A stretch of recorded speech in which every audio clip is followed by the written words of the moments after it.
ನೀವು ಹೇಳಿದ್ರಿ ಒಂದು ಟೀಸರ್ ಮಾಡಿರ್ತಾರೆ ಸಿನಿಮಾ ನೋಡೋದಕ್ಕೋಸ್ಕರ ಜನ ಬರ್ಲಿ ಅಂತ ಹೇಳ್ಬಿಟ್ಟು, ಹಂಗಾದ್ರೆ ಟೀಸರ್ನ ಹೆಂಗ್ ಬೇಕಿದ್ರು ಮಾಡ್ಬೋದಾ ಜನ ಬರ್ಲಿ? ದಯವಿಟ್ಟು ನನಗೆ ಹಾಗಲ್ಲ, ನಾನ್ ಕೇಳ್ತೀನಿ, ನೀವು ಇಲ್ಲ ತಪ್ಪು ಅರ್ಥ ಗ್ರಹಿಕೆ ಬರುವಂತ ಮಾತುಗಳನ್ನ ಹೇಳ್ತಾ ಇದ್ದೀರಮ್ಮ.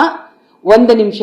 ಟೀಸರ್ ನಲ್ಲಿ ಈಗ ಗ್ಲೋರಿಫೈ ಗನ್ ಇಟ್ಕೊಂಡಿದ್ದಾರೆ, ಅದು ಗನ್ನು ಕತ್ತಿ ಇಟ್ಕೊಳ್ಳುವಂಥದ್ದು ರಕ್ತಮಯವಾಗುವಂಥದ್ದು ಕತೆ.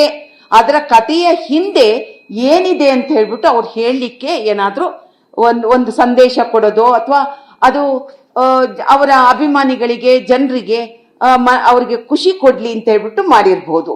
ಆದ್ರೆ ಸಿನಿಮಾದೊಳಗೆ ಆತರ ಇದೆ ಅಂತ ನಾವು ಹೇಗೆ ಹೇಳ್ತೀರಾ? ಟೀಸರ್ ಅಲ್ಲಿ ಅವ್ರು ಹೇಳ್ತಿರೋದು ಏನು ಅಂತ ಅಂದ್ರೆ, ನಮ್ಮ ದೇವದೂತರಿಗೆ ಅಪಮಾನ ಮಾಡಿದರೆ, ಯಾಕಂದ್ರೆ ಅಲ್ಲಿ ಸಮಾಧಿ ಕ್ರೈಸ್ತ ಸಮಾಧಿ ಏನ್ ಆ ಕಥೆಯಲ್ಲಿ ಏನಿದೆ ಅಂತ ನಿಮಗೆ ಗೊತ್ತಾ?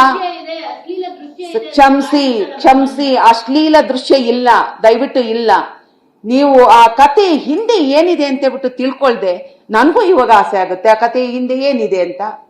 ಆ ಕತೆ ಏನನ್ನ ಹೇಳಕ್ ಹೋಗ್ತಿದೆ, ಯಾವುದನ್ನ ಸೂಚಿಸ್ತಿದೆ, ಅದು ಅದ್ರ ಹಿಂದೆ ಇರೋದನ್ನ ನಾವು ನೋಡ್ಕೊಂಡು ನಂತರ ಹೇಳ್ಬೇಕಾಗತ್ತೆ. ನಾವು ಈಗ ಸೆನ್ಸಾರ್ ಬೋರ್ಡ್ಗೂ ಕೊಟ್ಟಿದೆ, ನಾವಿವಾಗ ನಿರ್ಮಾಪಕರಲ್ಲಿ ಕೇಳಿದಾಗ ಆ ಥರದ್ದು ಯಾವುದೇ ರೀತಿಯಾದಂಥದ್ದು ಇಲ್ಲ ಅಂತ ಹೇಳ್ತಾರೆ. ಸೊ ಹಾಗಿದ್ದಾಗ ನಾನು ಬರೀ ಒಂದು ಫೋಟೋವನ್ನ ಜಡ್ಜ್ಮೆಂಟ್ ಮಾಡ್ಲಿಕ್ಕೆ ನಮ್ಗೆ ಬರೋದಿಲ್ಲ ಅಂತ ನಾನು ಭಾವಿಸ್ಕೊಳ್ತೀನಿ. ಈಗ ಅವರು ಕಂಪ್ಲೇಂಟ್ ಕೊಟ್ಟಿದ್ದಾರೆ, ನೀವು ಸಿನಿಮಾ ತಂಡನ ಕಾಂಟ್ಯಾಕ್ಟ್ ಮಾಡಿದ್ರ, ಯಶ್ ಆಗಿರ್ಬೋದು ಅಥವಾ ಚಿತ್ರದ ನಿರ್ಮಾಪಕರಾಗಿರ್ಬೋದು, ಆ ಕೆಲಸವನ್ನ ನೀವು ಮಾಡಿದ್ರಿ? ನಾವು ಮಾಡಿದೀವಿ, ನಿರ್ಮಾಪಕರ ಹತ್ರ ಮಾತಾಡಿದ್ವಿ, ಆ ತರದ್ ಯಾವ್ದು ಇಲ್ಲ ಅಂತ ಹೇಳಿದ್ರು.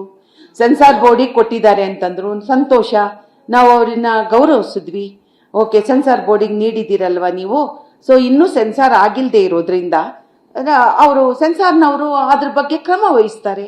ನಿರ್ಮಾಪಕರನ್ನ ಕೇಳಿದಾಗ ಆ ತರದ್ ಏನೂ ಇಲ್ಲ ಅಂತ ಹೇಳ್ತಾರೆ.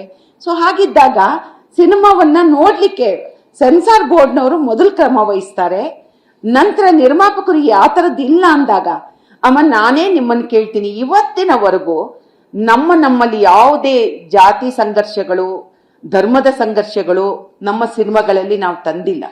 ಆತರ ವಿವಾದಾತ್ಮಕ ನಾವೇ ಸೆನ್ಸಾರ್ ಹಾಕೋತೀವಿ, ನಿರ್ಮಾಪಕರೇ ಸೆನ್ಸಾರ್ ಹಾಕೋತಾರೆ. ಬಟ್ ಆ ಥರದ್ದು ಇದ್ರೆ ಖಂಡಿತವಾಗ್ಲೂ ನಾವು ನಿಮ್ ಜೊತೆ ನಿಂತ್ಕೋತೀವಿ 100%. Madam, final question, Toxic teaser ನೋಡಿದಿರಾ ಅಂತ ಅನ್ಸುತ್ತೆ, ಹೇಗೆ ಅನ್ನಿಸ್ತು ನಿಮ್ಗೆ, ಏನ್ ಹೇಳ್ತೀರಿ ಅಂತ?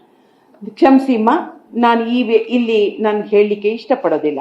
ಅದೆಲ್ಲ ಸಿನಿಮಾ ನೋಡ್ಬಿಟ್ಟು ಮಾತಾಡ್ತೀನಿ. ನನಗೆ ಸಿನಿಮಾನೇ ನೋಡೋದು. ನಾನು ಯಾವುದೇ ಒಂದು ಟೀಸರ್ನ ನನಗೆ ಅದ್ರ ಮೇಲೆ ನಾನು ಒಂದು ಸಿನಿಮಾ, ಇಡೀ ಸಿನಿಮಾದ ಭವಿಷ್ಯವನ್ನ ನಾನು ಅಲ್ಲಿ ನಿರ್ಧಾರ ಮಾಡಕ್ ಇಷ್ಟಪಡೋಲ್ಲ. ನಮಸ್ಕಾರ.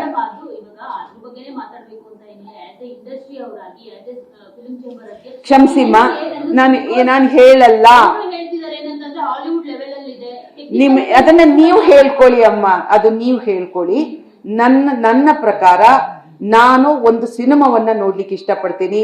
ನೀವ್ ಯಾವ ರೀತಿ ಹೇಳಿದ್ರು ಕೂಡ ನೀವ್ ಹೇಗ್ ತಿರುಗಿಸಿದ್ರು ಕೂಡ ನೀವು ಥ್ಯಾಂಕ್ ಯು.